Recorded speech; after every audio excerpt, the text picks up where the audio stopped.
On April 11th, 1927, Anne Lily Plasatka was born to Julia and Edward Plasatka in Texas, USA. This is not the first story, though. Edward Plasatka was raised on a homestead near Glen Nevis, Alberta. He posted an ad for a wife in the newspaper. Mary Kupala responded, and he traveled to Texas to meet and marry her. Upon meeting him, Mary changed her mind and decided that a marriage was not for her. Her older sister Julia liked Edward and the idea of being married to him, so they wed instead. They lived in Texas for approximately 3 years. Edward did not like the hot climate, so a couple of years after Anne was born, they took the train back to Alberta. They lived for a short time at his parents' place until they could get a homestead of their own. Edward built a house on his own land, and soon after, 2 sons were born. Eddie in March of 1930 and Paul on October 28, 1931.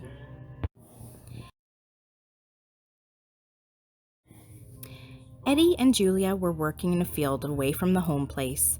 Anne was about 6 years old and had gone to chase the calves out of a neighbor's meadow.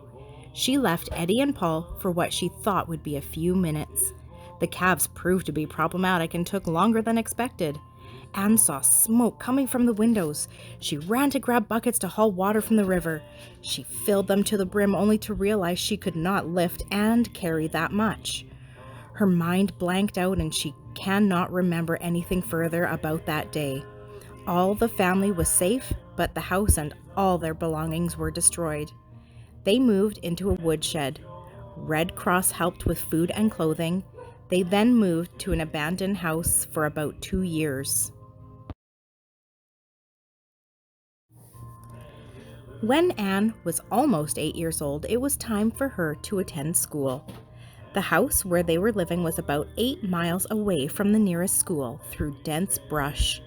The parents were worried that she would get lost and possibly freeze during the winter if they did not find another place to live.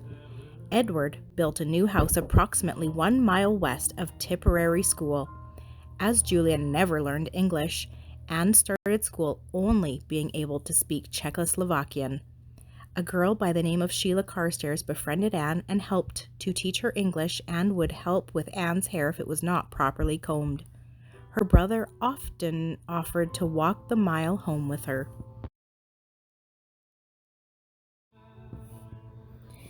Eddie and Paul were inseparable during their lives. Being active and curious boys while growing up, they would find lots of adventure, which often led to trouble. When Eddie was about 9 years old, one of the neighbors was trying to make a portion of the creek deep enough with water for a steam engine to power a sawmill. He was using dynamite to accomplish this. The boys got fascinated by seeing the explosions from afar, so one day the boys visited the site when no one was around. The dynamite had been improperly stored, and the boys were able to access it. They took a cap and tried to figure out how to make it work. The plan they came up with was to bang it between 2 rocks while Eddie held the cap. Well, when it exploded, Eddie lost his thumb and 2 partial fingers.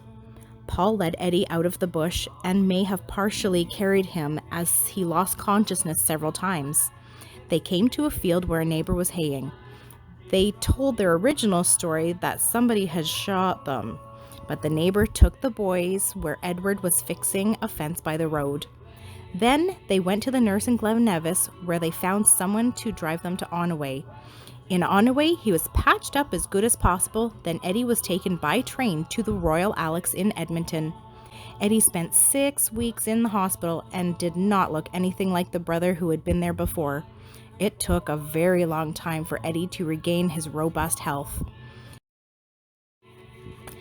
Anne describes her favorite time as being on her trap line. She was approximately 12 years old when she would trap weasels and squirrels. Edward has his own line for larger animals such as beaver. One day, Anne was checking her dad's line when she found a dead skunk in the trap.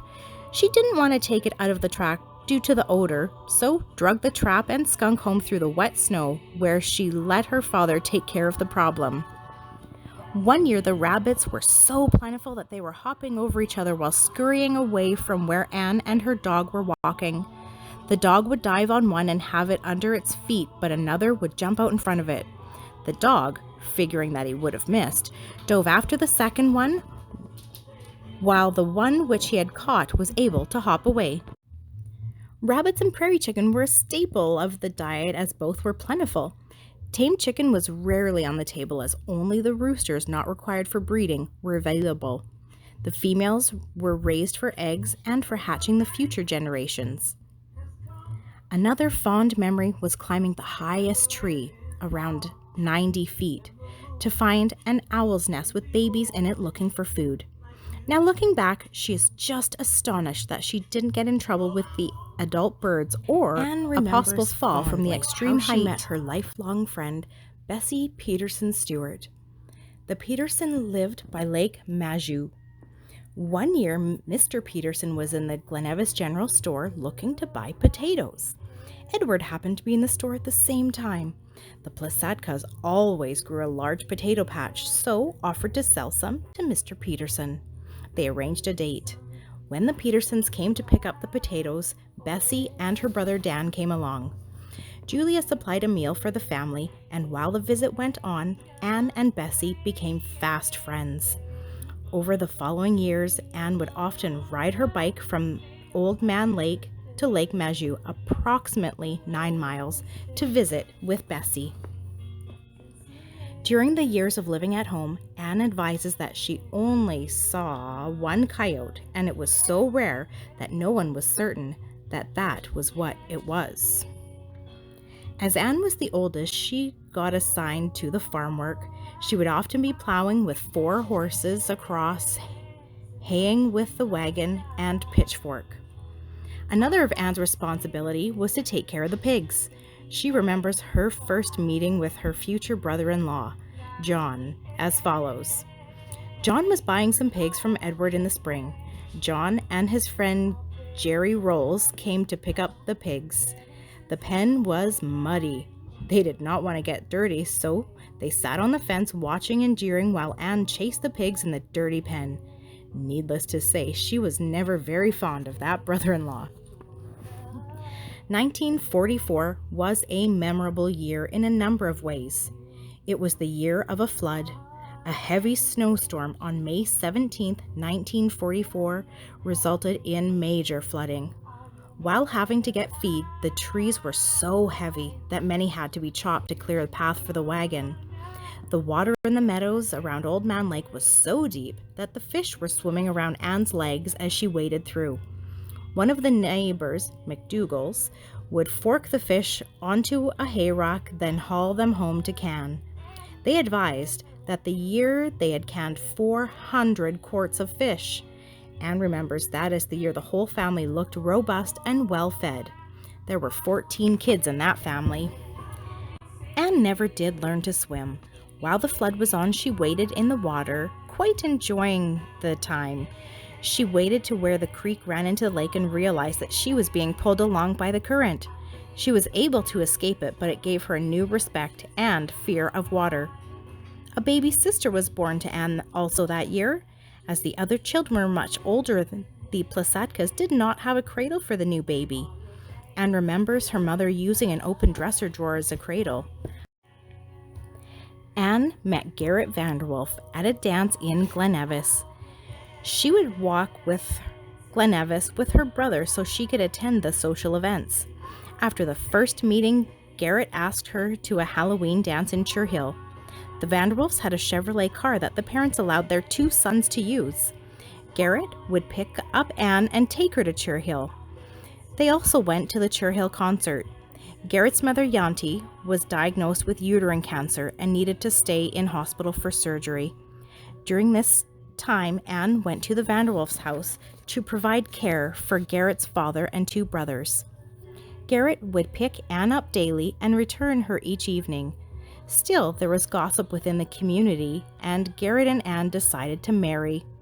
Garrett and Anne were planning to take over the Vanderwolf farm, but the parents were having nothing to do with that. The local person to go to for all the information was a bachelor by the name of Davy Duff. This fellow also had an issue with women. He used to proudly say that only one woman ever touched him, and that was his mother when she changed his diapers. This meant that Anne was never allowed to go see the properties until the deal was done. Garrett was able to get a loan through the Veterans Land Act, the VLA. The first place they hoped for was the next door neighbor's farm. Unfortunately, they were not quite ready to sell, so that meant looking further afield. The VLA suggested a homestead by Fowler. Garrett turned that down due to distance. Davy Duff heard of a property near Anselmo. He and Garrett drove to inspect the place, but again, Garrett was not happy with it. Apparently, the road to the house was very steep, and the only water available was at the bottom from the creek. Next, Mr. Duff came up with a property in the Stanger area. Neither Garrett or Anne have heard of Stanger, so had no idea where it was until he told them it was south of Cher Hill. Once again, Garrett and Davy went on a road trip to view the property. When Garrett came back, he was very quiet for a while before he told Anne that this would be their new home. Garrett and Anne moved to the new place with a team of horses and a hay rack borrowed from Case Vanderwolf. Anne remembers how small their meager belongings looked in the middle of the wagon. Later, they got a cow and calf, some chickens for eggs, and a pig for pork. They slept on a second mattress from Garrett's parents upstairs until winter came, when they had to move downstairs to keep warm. The house they purchased had a typical stovepipe chimney straight from the stove through the attic and roof. These chimneys were a major cause of chimney and house fires.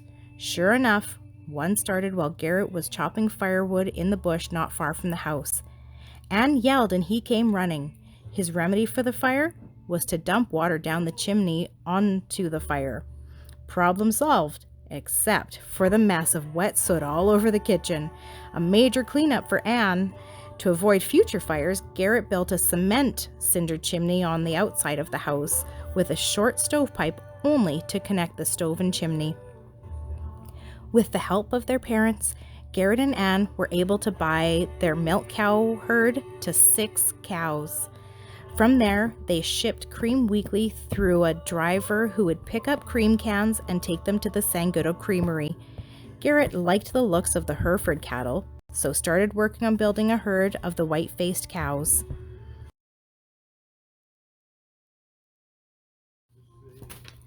After this, Mom refused to continue with stories of her married life. When we asked for more stories, her response was, "Then we went to work." Why hurry, little river? Why hurry to the sea?